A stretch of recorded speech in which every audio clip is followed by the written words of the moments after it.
Hello everyone, welcome to accounts master ji. आज हम उस टॉपिक पर बात करेंगे जिस पर बहुत सारे बच्चों को डाउट है और वो टॉपिक है आपका क्लास 12th का अकाउंटेंसी प्रोजेक्ट। इस वीडियो में हम प्रोजेक्ट को लेकर सारी बातें करेंगे।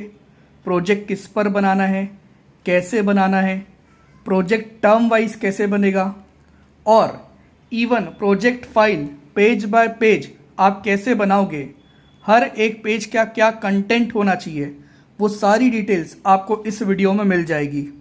तो मेरी आपसे बस एक ही रिक्वेस्ट है, अगर जेन्युइनली आपको प्रोजेक्ट के बारे में जानना है, आपको प्रोजेक्ट को लेकर गाइडेंस चाहिए, तो इस वीडियो को पूरा देखें।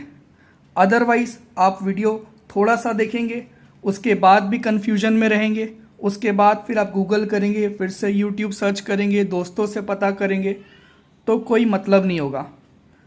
तो बेटर है ये पूरा वीडियो देखें और मुझे पूरी उम्मीद है इस वीडियो को पूरा देखने के बाद प्रोजेक्ट को लेकर आपको एक सिंगल डाउट भी नहीं होगा। तो स्टार्ट करते हैं। क्वेश्चन वाइज मैंने प्रोजेक्ट के बारे में यहाँ पर डिटेल्स बनाई हैं जिससे कि आपको समझने में और आसानी हो। तो मैंने पहला क्वेश्चन रखा है, किस बिजनेस ऑर्गेनाइजेशन का आपको प्रोजेक्ट बनाना है। क्लास 11th में हम कॉम्प्रिहेंसिव प्रोजेक्ट बनाते थे सोल प्रोप्राइटरशिप बिजनेस का, जबकि क्लास 12th में हम अकाउंटिंग सीखते हैं एनपीओ का, पार्टनरशिप का और कंपनी का। तो जो प्रोजेक्ट आपको बनाना है वो आपको कंपनी का बनाना है, और वो भी कौन सी कंपनी, लिस्टेड कंपनी जो कि इंडिया में काम कर रही है। लिस्टेड कंपनी का मतलब होता है एक ऐसी पब्लिक कंपनी जिसके शेयर्स स्टॉक एक्सचेंज में लिस्टेड होते हैं। तो सबसे पहली बात तो यही ध्यान रख लीजिए, आपको प्रोजेक्ट बनाना है एक कंपनी का, वो भी कौन सी कंपनी, पब्लिक कंपनी जिसके शेयर्स मार्केट में स्टॉक एक्सचेंज में लिस्टेड हो। दूसरा है, सर हम बहुत कुछ पढ़ रहे हैं 12th में, तो ये जो प्रोजेक्ट है ये किस पर बेस्ड है, इशू ऑफ शेयर चैप्टर पर बेस्ड है, डिबेंचर्स पर बेस्ड है? नहीं, ये टॉपिक, ये प्रोजेक्ट आपका बेस्ड है एनालिसिस ऑफ फाइनेंशियल स्टेटमेंट, एक तरह से जो आपका पार्ट बी होता है, जहाँ पर हम कंपनी के फाइनेंशियल स्टेटमेंट सीखते हैं, वेरियस टूल्स सीखते हैं, कंपैरेटिव कॉमन साइज बनाते हैं, रेशियो एंड सीएफएस सॉल्व करते हैं। तो आपका प्रोजेक्ट बेस्ड है एनालिसिस ऑफ फाइनेंशियल स्टेटमेंट पर। सर कितने प्रोजेक्ट इस बार हमको बनाने हैं? 19-20 तक ये होता था क्लास 12th में दोस्तों कि एक आपको कॉम्प्रिहेंसिव प्रोजेक्ट बनाना होता था और 2 आपको स्पेसिफिक प्रोजेक्ट बनाने होते थे। 20-21 जो पिछला साल था वहाँ पर सीबीएसई ने रिलैक्सेशन दी और कहा कि ओनली एक स्पेसिफिक प्रोजेक्ट बनाना है, और वही रिलैक्सेशन इस साल के लिए भी सीबीएसई ने अनाउंस की है। करंट फाइनेंशियल ईयर में, करंट एकेडमिक सेशन में 21-22 के लिए आपको ओनली एंड ओनली एक स्पेसिफिक प्रोजेक्ट बनाना है। अब टर्म वाइज इसका क्या होगा, तो यहाँ पर साफ साफ सीबीएसई ने कहा है कि students are required to prepare only 1 project throughout this session. एक प्रोजेक्ट बनेगा, एक प्रोजेक्ट फाइल बनेगी, टर्म 1 के लिए भी रहेगी, टर्म 2 के लिए भी रहेगी, पर वो 2 हिस्सों में डिवाइडेड रहेगी। प्रोजेक्ट का सपोज 50% हिस्सा आपको बनाकर रख लेना है टर्म 1 के लिए, और रिमेनिंग 50% आपको टर्म 2 के लिए बनाना है।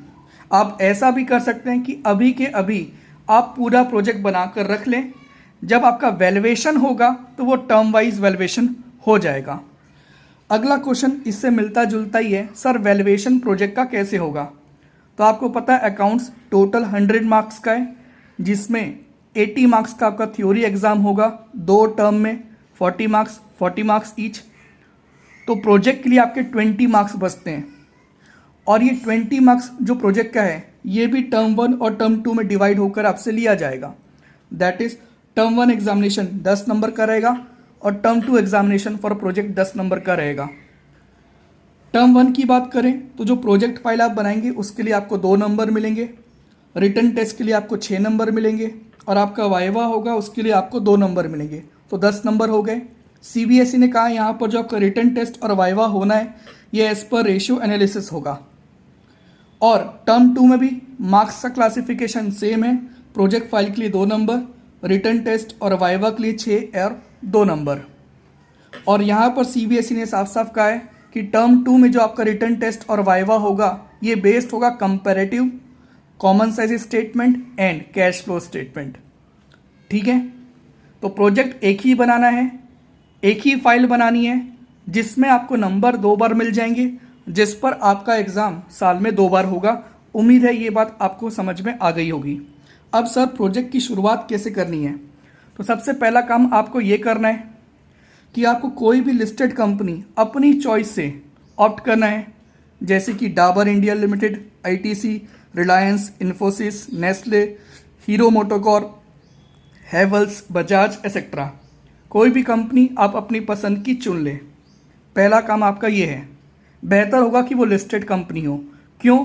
क्योंकि जो लिस्टेड कंपनी होती है उसके फाइनेंशियल डेटा ईजिली अवेलेबल होते हैं, क्योंकि उनको पब्लिश करने होते हैं अपने फाइनेंशियल्स।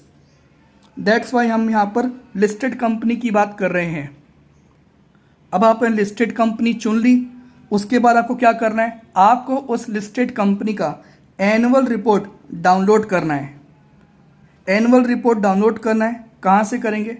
ऑब्वियस सी बात है, आप एनुअल रिपोर्ट डाउनलोड कर सकते हैं खुद कंपनी की वेबसाइट से, या कुछ अदर सोर्सेज भी होते हैं जहाँ पर एनुअल रिपोर्ट आपको मिल जाती है कंपनी की। जैसे कि मैंने यहाँ पर कुछ बता दिया आपको, www.reportjunction.com, www.mca.government.in। यहाँ पर आपको चार्ज लगते हैं तो इसको यूज़ मत कीजिएगा भले। www.learnstockmarket.in, या फिर सिंपली आप जो हैं गूगल में भी सर्च कर सकते हैं जिस भी कंपनी का आपको एनुअल रिपोर्ट डाउनलोड करना है। क्वेश्चन ये अराइज होता है, वाई एनुअल रिपोर्ट? क्योंकि एनुअल रिपोर्ट जो कंपनी की होती है उसमें कंपनी की प्रोफाइल्स की जानकारी पूरी तरह से मौजूद होती है। मतलब कंपनी की बेसिक डिटेल आपको पता चल जाती है, कंपनी कौन है, क्या नाम है, कब ये कंपनी बनी थी, कौन से प्रोडक्ट सर्विस ये ऑफर करती है, बीओडी की डिटेल्स क्या है, एमडी की डिटेल्स क्या है, मार्केट में कंपनी की स्टैंडिंग्स क्या है। ये सारी जानकारी आपको कंपनी के बारे में मिल जाएगी। कंपनी का विज़न क्या है, कंपनी का सो फार अचीवमेंट क्या है, ये सारी बातें आपको मिल जाएंगी। और दूसरा, आपको एनुअल रिपोर्ट में मिलता है audited financial statement. Financial statement मतलब कंपनी के पॉइंट ऑफ व्यू से final accounts, that is SPL, balance sheet और कैश फ्लो। ये आपको बना बनाया मिल जाएगा अगर आप एनुअल रिपोर्ट डाउनलोड कर लेते हो तो। अब क्वेश्चन एक ये अराइज होता है यहाँ पर साथ में कि एनुअल रिपोर्ट किस साल का डाउनलोड करना है। तो जो आपका अभी पिछला फाइनेंशियल ईयर एंड हुआ है वो फाइनेंशियल ईयर एंड हुआ है आपका 20 और 21। तो अगर आपको कंपनी की वेबसाइट में, गूगल में या इन अदर वेबसाइट में 20-21 का एनुअल रिपोर्ट मिल जाता है तो बहुत अच्छी बात होगी, क्योंकि आपका लेटेस्ट फाइनेंशियल ईयर जो एंड हुआ है वो 20-21 ही है। पर हो सकता है लाइक अभी आप प्रोजेक्ट चालू करेंगे तो कुछ कंपनी की एनुअल जनरल मीटिंग अभी नहीं हुई है, जहाँ पर क्या किया जाता है, फाइनेंशियल स्टेटमेंट को अप्रूव किया जाता है। तो मे भी कुछ कंपनी की एनुअल जनरल मीटिंग सितंबर में होती है तो अभी ना हुई हो, तो ऐसा हो सकता है कि आपको 20-21 का एनुअल रिपोर्ट ना मिले। तो फिर आप 19-20 का भी एनुअल रिपोर्ट ले सकते हैं। पर इस मैटर पर बेटर है आप अपने स्कूल के टीचर से कांटेक्ट करें और उनसे पूछें कि अगर 20-21 का अवेलेबल नहीं है तो क्या 19-20 के बेस पे हम प्रोजेक्ट बना सकते हैं। ठीक है, तो यहाँ तक की बातें हो गई। प्रोजेक्ट कैसे चालू करना है, कंपनी सिलेक्ट करो, उसका एनुअल रिपोर्ट डाउनलोड करो। डाउनलोड करने का 2 पर्पस है, कंपनी के बारे में पूरी जानकारी मिल जाएगी, सारी बेसिक डिटेल्स मिल जाएगी, और साथ ही साथ कंपनी का SPL, balance sheet, cash flow statement मिल जाएगा जो हमको प्रोजेक्ट में आगे काम आएगा।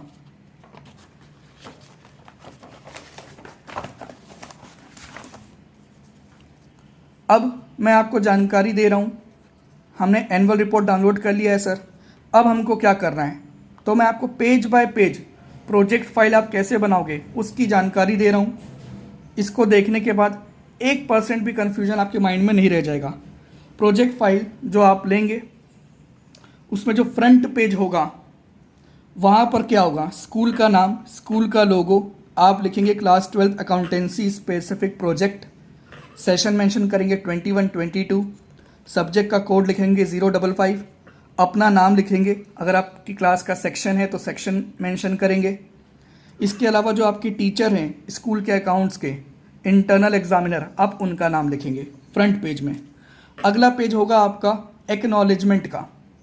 एक्नॉलेजमेंट का मतलब यहाँ पर क्या होता है, स्टूडेंट जो है वो ग्रेटिट्यूड एक्सप्रेस करता है कि उसको इस प्रोजेक्ट में स्कूल के प्रिंसिपल ने, स्कूल के अकाउंट्स टीचर ने हेल्प की है, तो वो एक्नॉलेजमेंट यहाँ पर देता है। तो स्टूडेंट यहाँ पर अपना नाम मेंशन करेगा, रोल नंबर मेंशन करेगा और अपना साइन करेगा। अगला पेज होगा आपका सर्टिफिकेट बाय गाइड। यहाँ पर गाइड का मतलब प्रिंसिपल भी है, इंटरनल एग्जामिनर आपका अकाउंट्स टीचर भी है स्कूल का, और एक्सटर्नल एग्जामिनर भी है। ये तीनों यहाँ पर ये डिक्लेयर कर रहे हैं कि प्रोजेक्ट जो स्टूडेंट ने बनाया है वो कंप्लीट हो चुका है, तो वेरीफाई कर रहे हैं एक तरह से वो, और वो तीनों अपना यहाँ पर साइन करके चलेंगे। उसके बाद अगला रहेगा आपका सर्टिफिकेट बाय स्टूडेंट। तो स्टूडेंट यहाँ पर बोलता है कि जो प्रोजेक्ट उसने बनाया है वो ऑथेंटिक एंड रिलायबल है। Now why authentic and reliable? Because एक बात आप याद रखो, क्लास 12 में जो आप प्रोजेक्ट बना रहे हो ये इमेजिनरी डेटा के बेस पर आप नहीं बना रहे हो, आप एक्चुअल में कंपनी उठाए हो, एक्चुअल में उनके फाइनेंशियल इन्फॉर्मेशन आप उठाए हो और उसके बेस पे प्रोजेक्ट बना रहे हो, और आप लेटेस्ट फाइनेंशियल ईयर का बना रहे हो। आपने फिगर में अपने हिसाब से चेंजेस नहीं किए हैं। दैट्स वाई यहाँ पर स्टूडेंट डिक्लेयर करता है कि प्रोजेक्ट जो है वो ऑथेंटिक है एंड रिलायबल है। इसके बाद आपका अगला टॉपिक होगा इंडेक्स का, जहाँ पर पूरे प्रोजेक्ट में हम कौन कौन से टॉपिक कवर कर रहे हैं वो हम मेंशन कर देंगे इंडेक्स में, सीरियल नंबर के साथ और पेज नंबर के साथ। तो हमने फाइल बनानी चालू की है अभी तक, front page, acknowledgement, certificate by guide, certificate bye student और इंडेक्स।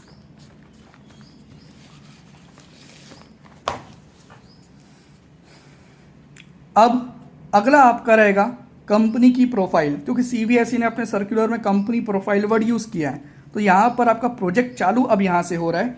कंपनी के बारे में आप बताएंगे कौन सी कंपनी है, इसकी हिस्ट्री क्या है, कब बनी थी, बनते समय कौन कौन से प्रोडक्ट ये ऑफर करती थी या सर्विस ऑफर करती थी, आज के करंट सिनेरियो में ये क्या काम कर रही है, मार्केट में इसकी पोजीशन क्या है अपनी इंडस्ट्री में, कौन कौन से चैलेंजेस इसको फेस करने पड़ सकते हैं फ्यूचर में, अचीवमेंट्स कंपनी की क्या है, बीओडी की डिटेल्स क्या है, एमडी की डिटेल्स क्या है, कंपनी फ्यूचर को लेके क्या प्लान कर रही है, ये सारी बातें आप कंपनी की प्रोफाइल में मेंशन करेंगे। ये सारी चीज़ें आपको एनुअल रिपोर्ट से मिल जाएगी, इसलिए मैं आपको एनुअल रिपोर्ट डाउनलोड करने के लिए कह रहा हूँ, ठीक है। नेक्स्ट अब हमारा चालू होगा जो हमने पढ़ाई की है उस बारे में हम बताएंगे। अगला टॉपिक फाइनेंशियल स्टेटमेंट को लेकर कि फाइनेंशियल स्टेटमेंट मतलब क्या होता है, फाइनेंशियल स्टेटमेंट का मीनिंग क्या है, ऑब्जेक्टिव क्या है, लिमिटेशन क्या है। कंपनी के लिए फाइनेंशियल स्टेटमेंट का मतलब आपका स्टेटमेंट ऑफ प्रॉफिट और loss, balance sheet, cash flow statement, notes to accounts भी होता है, लेकिन नोट्स टू अकाउंट्स फिलहाल हमको इग्नोर करना है क्योंकि वो हमारे सिलेबस का फिलहाल हिस्सा नहीं है। आप प्रोजेक्ट में भी वही चीज़ बनाएंगे जो आपने सीखी है, जो आपके सीबीएसई के करिकुलम या सिलेबस में है। तो आप फाइनेंशियल स्टेटमेंट हेडिंग बनाकर उसके बारे में ये 3 टॉपिक डिस्कस करेंगे, बिकॉज सीबीएसई ने अलग से ये मेंशन किया है। उसके बाद आप क्या करेंगे, एसपीएल के बारे में बता दीजिए, स्टेटमेंट ऑफ पीएल क्या होता है। और इसके बाद आपको क्या करना चाहिए, देखिए प्रोजेक्ट जो फाइल होती है उसमें एक आपका राइट हैंड साइड पेज होता है, दूसरा आपका लेफ्ट हैंड साइड पेज होता है। अब ये सारी बातें कहाँ पर लिख रहे होंगे, आप राइट हैंड साइड में लिख रहे होंगे, तो लेफ्ट हैंड साइड वाला पेज जो रहता है वो ब्लैंक रहता है। तो आपको क्या करना है, लाइक आप कंपनी की प्रोफाइल बना रहे हो तो कंपनी का लोगो आप लेफ्ट हैंड साइड में प्रिंट आउट निकाल कर कलर कॉपी हो तो पेस्ट कर दो, कंपनी के प्रोडक्ट सर्विस का कलर प्रिंट आउट निकाल कर पेस्ट कर दो, कंपनी के बीओडी या एमडी की फ़ोटो आपके पास अवेलेबल हो तो उसको वहाँ पर पेस्ट कर दो, जिससे आपका जो प्रोजेक्ट है वो ज़्यादा प्रेजेंटेबल बन जाता है। तो ऐसा ही आपने एसपीएल के बारे में बताया। उसके बाद आपने एसपीएल की फ़ोटो निकाल ली, प्रिंट आउट निकाल लिया और उसको पेस्ट कर दिया, और आप उसी एसपीएल को देखकर खुद भी अपने हाथों से एसपीएल बना सकते हैं। वो भी कहाँ तक बनाएंगे, सिर्फ प्रॉफिट आफ्टर टैक्स तक। जो हमने सीखा है उसके आगे एक्स्ट्रा ऑर्डिनरी आइटम है, इन सब के बारे में आपको ध्यान नहीं देना है। वैसे ही आप बैलेंस शीट के बारे में बताएंगे, बैलेंस शीट क्या होती है कंपनी के पॉइंट ऑफ व्यू से, शेड्यूल 3 के हिसाब से हम इसको बनाते हैं। इसका भी प्रिंट आउट आप हो सके तो निकाल कर पेस्ट कर दें और फिर बैलेंस शीट बना दें। तो ये हमारा पूरा डिस्कशन हो गया फाइनेंशियल स्टेटमेंट का। अब हम आते हैं next chapter, analysis of financial statement, जो आपका थ्योरी चैप्टर है, जो आपको बताता है कि एनालिसिस का मतलब क्या होता है, कौन कौन से वेरियस टूल्स होते हैं और कुछ आपके टाइप्स भी होते हैं, इंटरनल एनालिसिस करना, एक्सटर्नल एनालिसिस करना। तो ये सब बातें आप बता रहे हैं। ये सब बातें जब आप थ्योरी लिख रहे हैं तो जितना हो सके वर्ड आप अपनी भाषा में रखें, लैंग्वेज अपनी भाषा में रखें, और एकदम ज़्यादा लिखने की ज़रूरत नहीं है। जितना प्रिसाइज रहेंगे उतना अच्छा रहेगा। इसके बाद हमारा सबसे मेन टॉपिक आता है अकाउंटिंग रेशियो, क्योंकि प्रोजेक्ट में जो आपका रिटर्न टेस्ट और वाइवा होगा टर्म 1 में, वो बेस्ड होगा ऑन अकाउंटिंग रेशियो। तो इसको हमको प्रॉपर लिखना है अपनी प्रोजेक्ट फाइल में। तो सबसे पहले आप लिखेंगे अकाउंटिंग रेशियो का मतलब क्या होता है, ऑब्जेक्टिव क्या है, एडवांटेजेस क्या हैं, लिमिटेशन क्या है और टाइप्स क्या हैं। 4 कैटेगरी होती है आपकी, लिक्विडिटी रेशियो, सॉल्वेंसी रेशियो, आपका टर्नओवर या activity ratio and profitability ratio. यहाँ पर भी एक बुक को पूरा कॉपी पेस्ट नहीं करना है, जितना कम हो सके, प्रिसाइज हो सके, जितना रेलेवेंट हो सके उतना ही लिखना है। तो पहला आपने अकाउंटिंग रेशियो के बारे में बता दिया। उसके बाद आपको क्या करना है, 1 बाय 1 एक्सप्लेन करो रेशियो। और मेरे हिसाब से बेस्ट है कि जो 4 कैटेगरी के आपके रेशियो हैं उसके अंदर टोटल आपके 15 रेशियोज आते हैं, 15 फॉर्मूले हैं। आप सारे 15 के 15 1 बाय 1 एक्सप्लेन करें। जैसे कि लिक्विडिटी रेशियो के अंदर में आप शुरुआत कर रहे हैं सपोज करंट रेशियो से, तो आप पहले हेडिंग देंगे लिक्विडिटी रेशियो, उसके आप नीचे लिखेंगे करंट रेशियो। अब बताइए करंट रेशियो का मतलब क्या होता है, एक्सप्लेन किया मैंने रेशियो को, उसका सिग्निफिकेंस क्या है, उसका इंटरप्रिटेशन क्या है। जैसे आइडियल रेशियो माना जाता है 2:1, तो 2:1 होना किसी के लिए भी आइडियल माना जाता है कि वो अपनी लायबिलिटीज़ जो शॉर्ट टर्म होती है इसको आसानी से मेट कर सकता है। फिर आप उसके बाद उसका फॉर्मूला लिख दीजिए। अब कैलकुलेट कीजिए किसको, करंट रेशियो को। मैं भी एक रेशियो के पॉइंट ऑफ व्यू से बता रहा हूँ, ऐसा ही आपको आने वाले सभी 15 रेशियो में करना है। तो आपने कैलकुलेट की रेशियो। अब अगर आपने 20-21 का एनुअल रिपोर्ट डाउनलोड कर लिया है तो आपको रेशियो निकालना होगा, करंट रेशियो यहाँ पर निकालेंगे 20-21 के लिए भी और पिछला जो फाइनेंशियल ईयर था 19-20 के लिए भी, क्योंकि कंपनी में ये चीज़ें होती हैं कि जो आपका चाहे एसपीएल हो या बैलेंस शीट हो उसमें आपको प्रीवियस ईयर के फिगर्स भी दिखाने पड़ते हैं। तो सेम होगा in case of ratio also. और उसके बाद आप कंक्लूजन बताइए, जो आपने करंट रेशियो निकाला क्या वो करंट रेशियो फेवरेबल है कंपनी के पॉइंट ऑफ व्यू से, क्या स्टैंडर्ड को मैच करता है इंडस्ट्री के। इन दोनों साल को कंपेयर करके भी आप लिख सकते हैं कि करंट रेशियो इम्प्रूव हुआ है कि खराब हुआ है या एज इट इज़ रहा है। ये बात ध्यान रखें, हमारा प्रोजेक्ट है एनालिसिस को लेकर, तो कंक्लूजन ड्रॉ करना बहुत ज़रूरी है। वो आपसे रेशियो सॉल्व नहीं करवाना चाहते हैं प्रोजेक्ट के थ्रू, वो बल्कि देखना चाहते हैं कि आप रेशियो निकालने के बाद उसको प्रॉपर इंटरप्रेट कर सकते हो कि नहीं कर सकते हो। सर ये इंटरप्रिटेशन हर एक रेशियो का तो अलग अलग होगा, हमको कहाँ मिलेगा। आप जो भी बुक यूज़ करें, चाहे एनसीईआरटी की बुक यूज़ करें, टीएस ग्रेवाल यूज़ कर रहे हैं या डीके गोयल यूज़ करें, सभी में आपको जो है हर एक रेशियो के टॉपिक में उसका इंटरप्रिटेशन मिल जाएगा। तो आपको बस उसको पढ़ना है और यहाँ पर लिख देना है, ठीक है। तो यहाँ तक की जो बातें हैं यही आपका प्रोजेक्ट वर्क है up to term 1। That is मैं जो प्रोजेक्ट फाइल बना रहा हूँ अकाउंटिंग रेशियोज तक बनाऊंगा, सारे 15 रेशियो एक्सप्लेन करूंगा, सिग्निफिकेंस इंटरप्रिटेशन बताऊंगा, फॉर्मूला लिखूंगा, सॉल्व करूंगा और कंक्लूजन बताऊंगा। और इससे क्या होगा, आपकी एग्ज़ाम की तैयारी भी हो जाएगी, साथ में आपके प्रोजेक्ट का वाइवा और रिटर्न टेस्ट की भी आपकी तैयारी हो जाएगी। तो 15 रेशियो आप ज़रूर करें प्रोजेक्ट में, इससे आपको फ़ायदा ही होगा, नुकसान कुछ भी नहीं है। और यही बात आपकी प्रोजेक्ट की अप टू टर्म 1 काम आएंगी, ठीक है। अब बढ़ते हैं दोस्त टर्म 2 में। अब इसी फाइल को आपको कंटिन्यू करना है, अलग से कोई फाइल बनाने की नीड बिल्कुल भी नहीं है। अब टर्म 2 में आपके 2 टॉपिक ही बचते हैं एनालिसिस के, कंपैरेटिव और कॉमन साइज स्टेटमेंट। तो ये हेडिंग दी और 1 बाय 1 हम बताते गए कंपैरेटिव स्टेटमेंट की मीनिंग क्या होती है, फिर आप कंपैरेटिव बैलेंस शीट की मीनिंग बताएं और प्रिपेयर करें जो भी कंपनी आपने सिलेक्ट की है उसका comparative balance sheet. Financial year 20-21 और 19-20 का। सिमिलरली आप कंपैरेटिव एसपीएल क्या होता है ये बताएं। फिर प्रिपेयर करें comparative SPL for financial year 20-21 and 19-20। फिर कॉमन साइज स्टेटमेंट की मीनिंग बताएं। फिर कॉमन साइज बैलेंस शीट क्या होती है ये बताएं और प्रिपेयर करें कॉमन साइज बैलेंस शीट 20-21 और 19-20 के लिए। फिर कॉमन साइज एसपीएल क्या होता है ये बताएं और प्रिपेयर करें कॉमन साइज एसपीएल 20-21 और 19-20 के लिए। तो ये जो हमारा टर्म 2 का जो पहला टॉपिक है वो कवर हो गया। फाइल कंटिन्यू ही रखी है, अलग से फाइल बनाने की नीड नहीं है। अगला और लास्ट टॉपिक आपका प्रोजेक्ट का आ जाएगा कैश फ्लो स्टेटमेंट। तो सबसे पहले आप बताएं कैश फ्लो का मतलब क्या होता है, ऑब्जेक्टिव क्या है, क्यों बनाते हैं, क्या इसकी इंपॉर्टेंस है, क्या इसकी लिमिटेशन है। ठीक है, कैश फ्लो आपके कितने टाइप्स के भी होते हैं। 3 तरह के आपके कैश फ्लो की बातें की जाती है, operating activity, investing activity, financing activity. उसके बाद यहाँ पर भी आप एक काम कर सकते हैं, एनुअल रिपोर्ट में आपको कंपनी का पका पकाया बना बनाया CFS मिल जाएगा, तो उसका प्रिंट आउट पेस्ट कर दें। उसके बाद आप खुद CFS बना लें और यहाँ पर CFS बनाते समय प्रिंट आउट की कॉपी पेस्ट नहीं करनी है।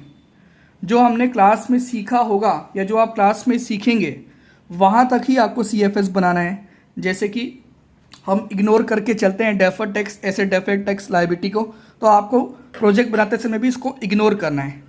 मतलब जितना सीखा है उतना ही बनाना है। और उसके बाद जब आप CFS बना लेंगे 20-21 और 19-20 का, तो फिर आप क्या करेंगे, कंक्लूजन ड्रॉ करेंगे यहाँ पर भी कि कंपनी का ऑपरेटिंग एक्टिविटी का CFS जो है, कैश फ्लो जो है वो पॉजिटिव है कि नेगेटिव है, इन्वेस्टिंग एक्टिविटी का पॉजिटिव है कि नेगेटिव है, फाइनेंसिंग एक्टिविटी का पॉजिटिव है कि नेगेटिव है, और इन सब का मतलब क्या होता है। ठीक है, तो ये 2 टॉपिक हमने टर्म 1 के बाद कंटिन्यू किया अपने फाइल में, और ये 2 टॉपिक के बेस पर ही टर्म 2 में आपका रिटन टेस्ट और वाइवा होगा। तो ये सारी बातें लिखने से, पढ़ने से, खुद से सॉल्व करने से, कंपनी का प्रिंट आउट लगाने से हमारे एग्ज़ाम, मेन एग्ज़ाम की भी तैयारी हो जा रही है, रिटन टेस्ट और वाइवा की भी तैयारी हो जा रही है, और साथ ही साथ आपका प्रोजेक्ट भी बन जा रहा है।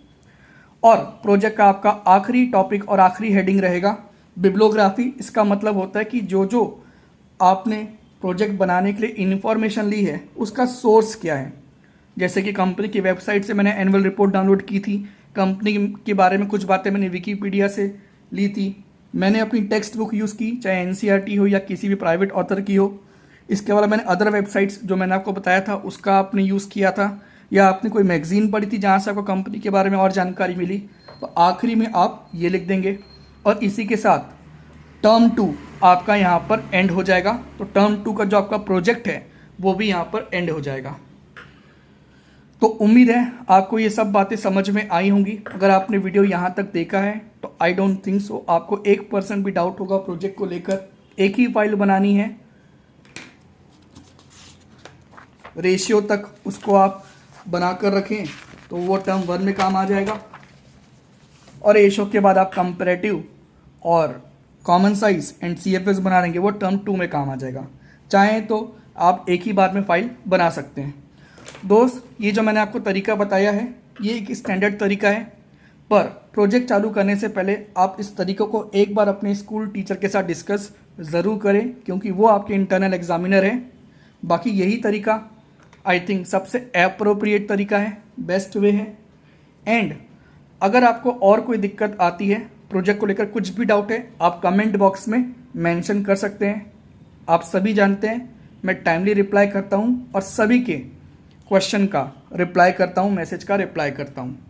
ठीक है, इसके अलावा मैं कोशिश करूंगा लास्ट ईयर मैंने जहां पढ़ाया था वहां का प्रोजेक्ट अगर मुझे मिल जाता है PDF फॉर्म में तो मैं आपके साथ उसे शेयर कर दूंगा। ठीक है, वो प्रोजेक्ट बिल्कुल ऐसा ही बना हुआ है। उस प्रोजेक्ट को हम टर्म 1 टर्म 2 के हिसाब से डिस्कस कर लेंगे इफ़ वो अवेलेबल होता है तो। बट अगर आपने यहाँ तक देख लिया है तो मैंने आपको प्रॉपर गाइड किया है, पेज बाय पेज गाइड किया है, आपको दिक्कत नहीं आएगी प्रोजेक्ट फाइल बनाने में। कंपनी चुननी है, एनुअल रिपोर्ट डाउनलोड करना है, 20-21 फाइनेंशियल ईयर मिल जाए तो अच्छी बात है। अगर 19-20 का ले रहे हैं तो स्कूल के टीचर से बात कर लें। फिर प्रोजेक्ट कैसे आपको बनाना है मैंने आपको गाइड कर दिया है। ठीक है, और ये जो चारों पेज हैं इसका PDF भी मैं इस वीडियो के डिस्क्रिप्शन में लिंक शेयर कर दूंगा, आप डाउनलोड कर सकते हैं। ठीक है, तो मिलते हैं अगली वीडियो में। तब तक के लिए बाय, टेक केयर। एंड अगर आपको ये चैनल पसंद आ रहा है, इसका कंटेंट पसंद आ रहा है, या आप पहली बार इस चैनल में आए तो प्लीज़ चैनल को सब्सक्राइब करें। हम यहाँ पर क्लास 11-12 अकाउंट्स को लेकर, CBSE को लेकर और CA फाउंडेशन एग्ज़ाम को लेकर आपके साथ ज़रूरी इन्फॉर्मेशन शेयर करते हैं, नॉलेज शेयर करते हैं, कंटेंट शेयर करते हैं। ठीक है, तो मिलते हैं अगली वीडियो में। Bye, take care and thanks for watching.